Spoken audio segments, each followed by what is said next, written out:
Hello बच्चों, नमस्ते। कैसे हैं आप सब लोग? उम्मीद है शानदार, जिंदाबाद, जबरदस्त होंगे। दिल्ली पुलिस की भर्ती पे मैंने लगातार वीडियोस करे हैं, आपको मालूम होगा। जब से एसएससी का कैलेंडर आया है, करीब 1 साल हो गया। और उस 1 साल में मैं आपको जनवरी से ही लगातार ये मोटिवेट करता आ रहा हूँ, ताकि बच्चे को ये डाउन फील ना हो कि मैं दिल्ली पुलिस की इतनी लंबी तैयारी कैसे करूँगा। और बच्चों, एक बात मैंने शुरुआत में बोली थी कि दिल्ली पुलिस में सेलेक्ट वही होता है जो लंबी तैयारी करता है। कोई ये कहे कि नहीं, मैं एकदम फ्रेशर हूँ, मुझे 2 महीने में 3 महीने में सिलेक्शन दिला करके दिखा दो, मैं कहूँगा कि भाई वो 10 साल पहले 15 साल पहले हुआ करता था। अब ऐसा नहीं होता। अब आपको एक लंबी तैयारी करनी ही होती है। जब से 2016-17 के बाद से बहुत मेहनत लगने लगी है दिल्ली पुलिस को क्रैक करने में।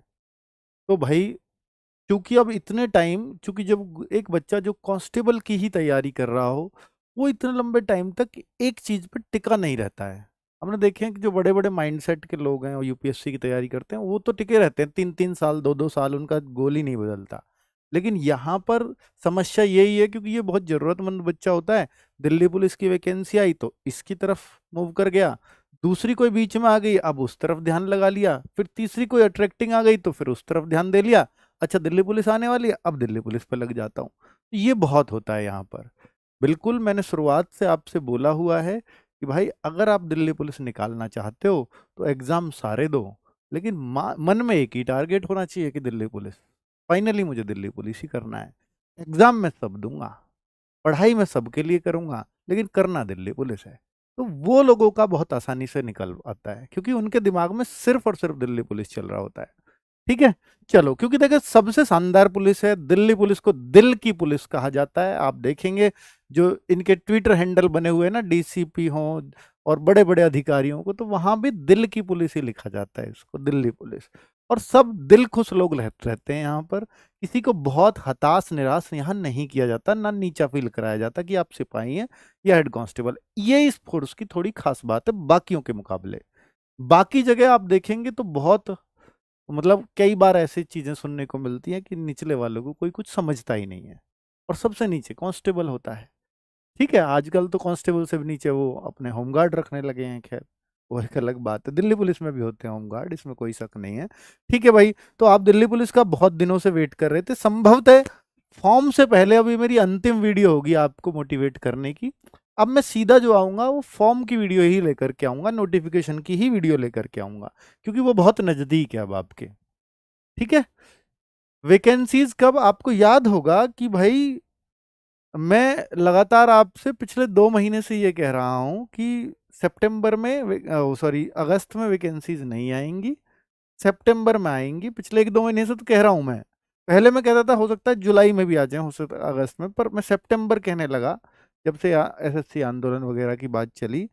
तो क्योंकि अक्टूबर में फिर नहीं आएंगी, अगर सितंबर में नहीं आई तो फिर नवंबर में आई तो बहुत लेट हो जाएगा। उतना लेट इनको करना नहीं है, क्योंकि अक्टूबर में शायद ही कोई वैकेंसी देखने को मिलेगी आपको, क्योंकि वो उस टाइम उन्होंने बोला है कि ओटीआर का संशोधन करेंगे हम उस दौरान। तो यहाँ वैकेंसीज कब तक, तो अब आप ये पूरा कंफर्म मान लीजिए कि सितंबर में ही आ रही हैं।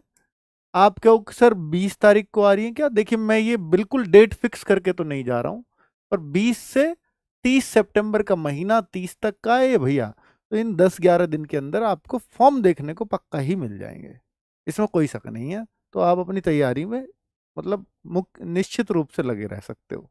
ठीक है, सबसे पहले कांस्टेबल, हाँ, पूरी उम्मीद है कि सबसे पहले आपको कांस्टेबल ही देखने को मिलेगा, और एचसीएम एडब्ल्यूटीपीओ ड्राइवर भी इसी महीने देखने को मिले, ऐसी उम्मीद जताई जा रही है। या हो सकता है कि अक्टूबर के फर्स्ट वीक तक ये लोग नोटिफिकेशन निकाल दें, क्योंकि अक्टूबर इन्होंने वैसे ओटीआर संशोधन के लिए रखा है। हो सकता है वो 7 अक्टूबर से शुरू हो जाए या 8 अक्टूबर से शुरू हो जाए। लेकिन जो है, अगर ये आएंगे तो ये बहुत अंतर नहीं होगा, कांस्टेबल, एचसीएम, एडब्ल्यूटीपीओ और ड्राइवर, ये 2-2 4-4 दिन के अंदर से या अंतर से ही आपको नोटिफिकेशन देखने को मिल सकते हैं। दिल्ली पुलिस में अगर आप फॉर्म्स की संख्या देखें तो 30 लाख के आसपास यहाँ फॉर्म भरे जाते हैं। इतना आप मान लीजिए, एक ऐसा कंपटीशन आपको फेस करना ही पड़ेगा। 30 लाख फॉर्म, ये 32-33 भी हो सकते हैं, ये 29 भी रह सकते हैं। ठीक है, पिछली बार के हिसाब से मैं आंकड़ा आपको बता रहा हूँ, ये कांस्टेबल की बात है, बाकियों में इतने नहीं होते। एचसीएम में आप मानिए पिछली बार 15 लाख के आसपास फॉर्म थे, और एडब्ल्यू टीपीओ में आप ये मान के चल सकते हैं ये 6 लाख के आसपास, 6-7 लाख फॉर्म होते हैं। ठीक है, ड्राइवर में और कम होते हैं, तो ये शायद 2 लाख के आसपास, मेरे ख्याल से 2 या 3 के बीच में ड्राइवर में रहते होंगे फॉर्म। तो ये फॉर्म्स की एक संख्या होती है। Delhi police mock score analysis, इस बात बारे में बाद में आऊंगा, पहले मैं थोड़ा सा आपको बता देता हूँ। ये जो वैकेंसीज हैं ये 7565 हैं। अब आप देख रहे होंगे कि मैंने ये अपने व्हाट्सएप चैनल पर भी शेयर किया था कि अलग अलग कैटेगरी वाइज वैकेंसीज इतनी इतनी बन रही हैं। तो क्या ये सही है? बिल्कुल। देखिए, ये आउट कहाँ से होता है? क्या ये एसएससी की तरफ से कोई चीज आउट हुई है? नहीं, दिल्ली पुलिस की तरफ से एक प्रपोजल भेजा जाता है, किसको? एसएससी को, कि इन इन पदों पर भर्तियां आनी चाहिए। तो दिल्ली पुलिस में आर सेल से भेजा जाता है, रिक्रूटमेंट सेल से। वहां लोग होते हैं जिनका कोई भाई तैयारी कर रहा है, कोई बहन तैयारी कर रहा है, वो फोटो खींच के बस थोड़े से खुश हो जाते हैं। बस इतना ही है, वहीं से वायरल होता है, और कहीं कोई और ऐसा नहीं है कोई एसएससी से वायरल हुआ है ये। ठीक है, तो दिल्ली पुलिस से ये चीज वायरल हुई है। 4408 वैकेंसीज मेल के लिए और 2496 फीमेल के लिए। ये फीमेल का यहाँ पर जो कोटा होता है वो 33% होता है। कितना? 33% फीमेल का। ठीक है, तो अब आप देखेंगे तो इसका लगभग 33% ही ये बैठेगा। अब यहां आप देख रहे हैं 4408 और इन दोनों को जोड़ के तो 6900 कुछ आएगा। फिर बाकी वैकेंसी, तो बाकी वैकेंसी आप एक्स सर्विसमैन की कह सकते हो। एक्स सर्विसमैन की बाकी वैकेंसी जोड़ करके करीब 7565 बन जाती हैं। ठीक है, general, EWS, OBC, SC, ST सबकी कैटेगरी वाइज खोली हुई हैं। तो फिर आप इसको किसी भी तरह से फेक नहीं कह सकते, क्योंकि कोई कैटेगरी वाइज अगर आपको वैकेंसी खोल के दे रहा है तो फिर वो इतनी मेहनत नहीं करेगा, और ये फालतू में इतने आंकड़े कोई भी नहीं लगाएगा। तो आप इसको सच मान सकते हो। ठीक है, इसलिए, और इतनी सच्चाई है इसकी, बाकी कोई कहे कि नहीं मैंने ही किसी को लेटर को जाते हुए तक देखा है, तो वो तो मैं नहीं कहूंगा। ठीक है, चलो आगे अगर मैं बात करूं, भाई देखिए क्या क्या आपको चाहिए होगा, इतना जरूर ध्यान दे लीजिए कि जो मेल हैं उनकी 12th योग्यता या फीमेल की 12th योग्यता, बस दोनों का बिल्कुल सेम होता है। फिजिकल तो दोनों की अलग अलग कंडीशन है, 3 चीजें होती हैं फिजिकल में, रनिंग है, लॉन्ग जंप और हाई जंप है। ठीक है, लड़के लड़कियों की अलग अलग कंडीशंस हैं।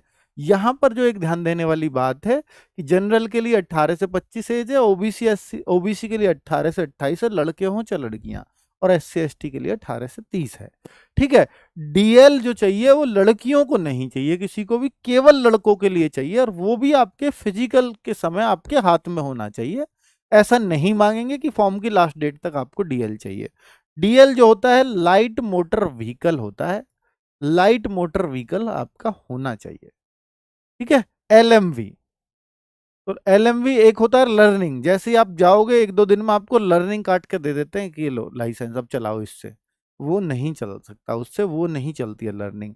लर्निंग के 3 महीने बाद या 3 से 6 महीने बाद तक का समय कई कई जगह मिलता है, तो तब वो आपका डीएल बन के हाथ में आता है। तो इस तरह से आप ये मत मान लें कि भाई मैं तो जाऊंगा 2 दिन में लाइसेंस बन जाएगा, नहीं बनता है। ठीक है, इसलिए अपनी तैयारी पहले से करें। तो फिजिकल के समय मांगा जाएगा, और आप फिजिकल ये एक्सपेक्ट कर लीजिए कि मार्च अप्रैल से पहले नहीं होंगे, तो मार्च तक का समय है आपके पास लाइसेंस बनवाने का। तो जो अब से अप्लाई करोगे तब भी बन जाएगा बहुत आराम से। ठीक है, ओबीसी, एससी, एसटी के लिए सेंट्रल का कास्ट सर्टिफिकेट चाहिए, ये बिल्कुल ध्यान रखना भाई, सेंट्रल का ही होना चाहिए, इसमें कोई कोताही ना बरते। और डीएल, डीएल जो है वो यहाँ भी चाहिएगा, और ईडब्ल्यूएस में डीएल तो यहाँ भी चाहिए, लेकिन ईडब्ल्यूएस का सर्टिफिकेट चाहिए होगा 1 अप्रैल के बाद का हो, बेहतर होगा ये सेंट्रल का हो आपके पास। ठीक है, चलो, तो मैं अभी थोड़े से जवाब आपको और दे जाता हूं कि इन बातों पे, कि दिल्ली पुलिस का मॉक स्कोर और एनालिसिस, ये दोनों चीजें मैं आपसे कहूंगा कि अगर आप दिल्ली पुलिस में बैच कंप्लीट कर चुके हैं, पढ़ाई अच्छे से हो चुकी है आपकी, तो भाई आपका जो मॉक स्कोर है ना, वो करीब करीब मुझे ऐसा लगता है कि अब आपको 65 या 65 से प्लस आपको कर देना चाहिए। आप 60 भी ले आओगे ना, मैं आपको दिसंबर जनवरी तक, जब तक एग्जाम होगा, मैं आपको 75 तक पहुंचा दूंगा। आप 60 अपने आप ले आओ। ठीक है, कैसे पहुंचा दूंगा? क्योंकि एक हथियार है हमारे पास, एनालिसिस। ये एनालिसिस हर संडे आया करेगा, जिसमें मैं आपको बताऊंगा कि आपकी कमियां कहाँ चल रही हैं। और इसको मैं बहुत जल्दी शुरू करने वाला हूं। आपके आज इतने मार्क्स आए हैं तो कट ऑफ से आप अभी इतना नीचे हो, ये मैं आपको बताऊंगा। जो बच्चा 75, तो मैं इसको तो सेफ स्कोर कहता हूं। अगर कोई बच्चा ऐसा स्कोर करने लगा है तो उसको तो दुनिया की कोई ताकत शायद ही रोक पाए सिलेक्शन लेने से। और 75 स्कोर करना आपको आरडब्ल्यू के मौके में थोड़ा मुश्किल लग रहा होगा, उतने आसानी से होता नहीं है। लेकिन अभी पिछले कुछ टेस्टों में अगर आप 60-65 भी चल रहे हो तो बहुत अच्छी स्थिति में हो, पहुंच जाओगे। 75 तक आपका रियल टेस्ट स्कोर पहुंच जाएगा। ठीक है, हम थोड़ा सा हार्ड लेवल लेकर के चलते हैं। पिछली बार भी हमने देखा है कि जो बच्चे यहाँ 65 और 68 और 70 कर पाते थे, वो वहां 78 और 80 भी करके आए हैं। इसलिए बहुत घबराने की आवश्यकता आपको नहीं है। ठीक है, चलिए अभी आपकी तैयारी कितनी है ये आपको इसी से जांचना है। अभी कुछ लोग कहेंगे नहीं सर अभी मुझे मॉक नहीं देना है, तो आप पहले अपना सिलेबस अच्छे से कंप्लीट कर लीजिए, समय है आपके पास। मॉक आप एग्जाम से 2 महीना पहले भी शुरू करते हैं, चलेगा, कोई दिक्कत वाली बात नहीं है। लेकिन अगर आपकी तैयारी ठीक ठाक हो चुकी है, सारे सब्जेक्ट पढ़ लिए हैं, अब पढ़ना बोरिंग लगता है कि सब कुछ आ गया है, ऐसा भी एक स्थिति आती है जब लगे कि किताब उठाएं यार ये सब कुछ तो आता है, तो फिर आपको मॉक में स्कोर बढ़ाने के प्रयास करने चाहिए और उसमें ये देखना चाहिए कि मेरी गलतियां कहाँ कहाँ हुई हैं। मॉक एनालिसिस, सेल्फ जो एनालिसिस होता है ना, जब आप मॉक देते हैं तो उसके नीचे हर क्वेश्चन को ये आता है ये आपका गलत है, ये सही है, इसका सॉल्यूशन ये है। तो जो आपकी गलतियां हुई हैं तो उन चैप्टर्स को जरूर नोट करें कि यार जो चीजें मैं इन चैप्टर्स को अपना बहुत स्ट्रांग मान रहा था, इनसे भी मेरी गलतियां हुई हैं। और वो अगर गलतियां हुई हैं तो वो किस टाइप की हुई हैं, क्या मैं आगे भी इन गलतियों को करूंगा? खुद से क्वेश्चन पूछिए, क्या मैं ऐसी गलतियां आगे भी करूंगा क्या? फिर आप देखो कि मैंने ये गलती क्यों करी, मैं इस क्वेश्चन में क्या सोच रहा था जो ये मेरी गलती हुई। तो आपको पता लगेगा कि हाँ यार मैं ऐसे पढ़ जाता हूँ, ये मेरी कमी है। तो आप अपनी अगर उन कमियों को पहचानने लगो, कमी पहचानने का एक प्रोसेस है, ऐसे नहीं पता चलती है।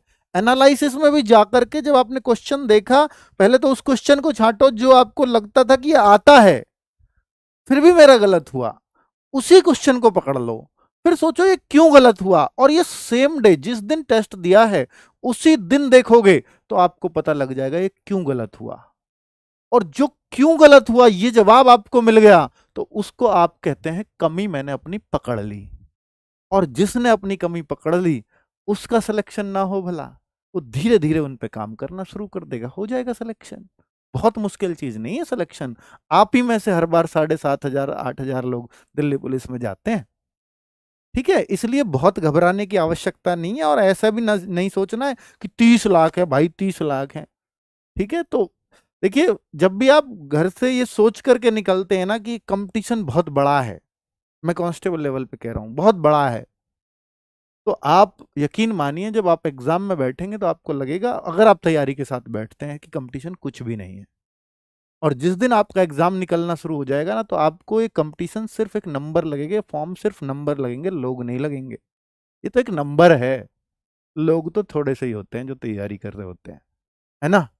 चलो, तो ये नया बैच यकीन कब तक, अगर आप ये पूछना चाहते हैं तो ये मैं अब फॉर्म आ ही रहे हैं, बहुत ज़्यादा समय है नहीं फॉर्म में, तभी ले आऊँगा, अब तक रुका हुआ हूँ तो भाई, है ना। तो जो बच्चे ये है नहीं सर हम तैयारी करना चाहते हैं, तो भाई यकीन बैच ले लो, ये वाला आपको फ्री मिलेगा ही मिलेगा, क्यों टेंशन लेनी है। चलो, तो ये एनालिसिस मैं भी जो संडे का शुरू करूंगा वो भी आपका फॉर्म आता ही उसके बाद मैं आपका शुरू कर दूंगा, उसको टेंशन वाली बात नहीं है।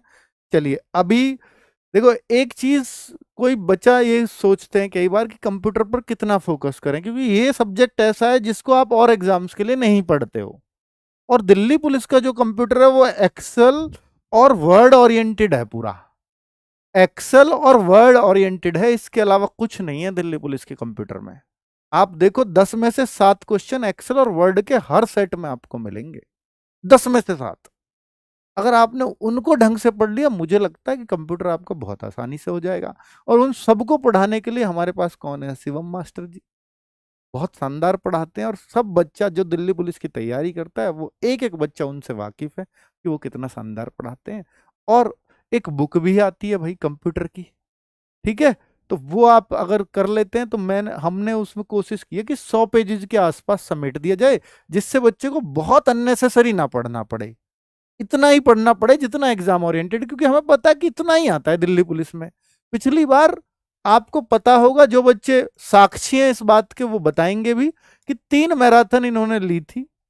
अगर जिस बच्चे ने वो 3 मैराथन देखी, हालांकि उन पे मिलियंस व्यूज हैं, तो जिन्होंने भी वो देखी, तो ऐसे बहुत सारे कमेंट्स हैं उन मैराथन्स के नीचे, आज भी आप पढ़ सकते हो कि सर मैंने केवल 3 ही मैराथन देखी थी आपकी।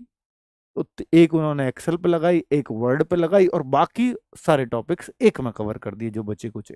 तो वो 3 मैराथन लगाई थी, वो शायद 6-7 घंटे की हैं। तो उन 3 मैराथन से बच्चा ये बोलता है, कोई कहता है मेरे 10 में से 9 क्वेश्चन इसमें से आ गए, कोई कहता है मेरे 10 में से 10 आ गए, कोई कहेगा 10 में से 8 आ गए, शायद इससे नीचे का कोई कमेंट ही नहीं मिलेगा आपको। तो ये ताकत है उनकी, क्योंकि ये एक्सपीरियंस बोलता है, ठीक है। तो आपको ये पता लगेगा कि मैं, हाँ, कंप्यूटर आपको बहुत फोकस करने की आवश्यकता नहीं है, वो फोकस करके आपका मास्टर आ रहा है कि आपको क्या पढ़ना है वो डिलीवर करेगा, उसको पढ़ लीजिए, वो मोर देन सफिशियंट होगा। उसके अलावा आपसे दिल्ली पुलिस में तो कुछ नहीं पूछने वाला, क्योंकि वो भी समझते हैं कि यार दिल्ली पुलिस के कांस्टेबल से हम कितना कंप्यूटर पूछेंगे, इतना सा जितना वो जानना चाहिए उसको। कंप्यूटर इंजीनियर तो उसको नहीं बनाना है, हमें ना चाहिए वहां पर, है ना। चलो, ये अभी प्रैक्टिस सेट्स चल रहे हैं, जो कांस्टेबल, एचसीएम, एडब्ल्यूटीपी और ड्राइवर सबको मिलाकर के देख रहे हैं। हालांकि एडब्ल्यू की बहुत डिमांड है कि सर साइंस का प्रैक्टिस सेट शुरू कर दीजिए, ड्राइवर वाले बच्चे भी कह रहे हैं कि सर हमारा ड्राइविंग स्पेशल का कर दीजिए। ये सब इस महीने फॉर्म आ ही रहे हैं, अब मैं तो कहूँगा अगले हफ्ते फॉर्म आ ही रहे हैं, तो फिर ये सब शुरू कर दिया जाएगा, चिंता मत करिए। एडब्ल्यूटीपीओ का साइंस का प्रैक्टिस सेट्स भी शुरू होगा, तो शायद शुरू भी हो गया हो, मैं अभी देखता हूँ धर्मेंद्र सर से, नहीं हुआ। हाँ, धर्मेंद्र सर कह रहे थे या तो इस मंडे से शुरू हो रहा है, शायद 22 तारीख से, ठीक है। और ड्राइवर वाला भी बहुत जल्द हम शुरू करने वाले हैं। तो और ये प्रैक्टिस सेट्स आपके ऑलरेडी चल रहे हैं, जिन बच्चों का बैच कंप्लीट हो गया वो प्रैक्टिस सेट्स कर सकते हैं। प्रैक्टिस सेट टिल एग्जाम ये रहेंगे ही रहेंगे आपके, ठीक है। चलिए, तो मुझे लगता है कि जानकारी पूरी हो गई, और 26 अगस्त से चल रहे हैं भाई ये लगातार, ठीक है भाई। तो इंतजार करिए 20 सितंबर या उसके बाद का, तो फॉर्म आपको शायद देखने को मिलने वाले हैं। बहुत बहुत पक्की सी खबर है, आप इसको पक्की कच्ची मत कहिए, पक्की सी खबर है ये, ऐसा कह सकते हैं। थैंक यू, नमस्ते।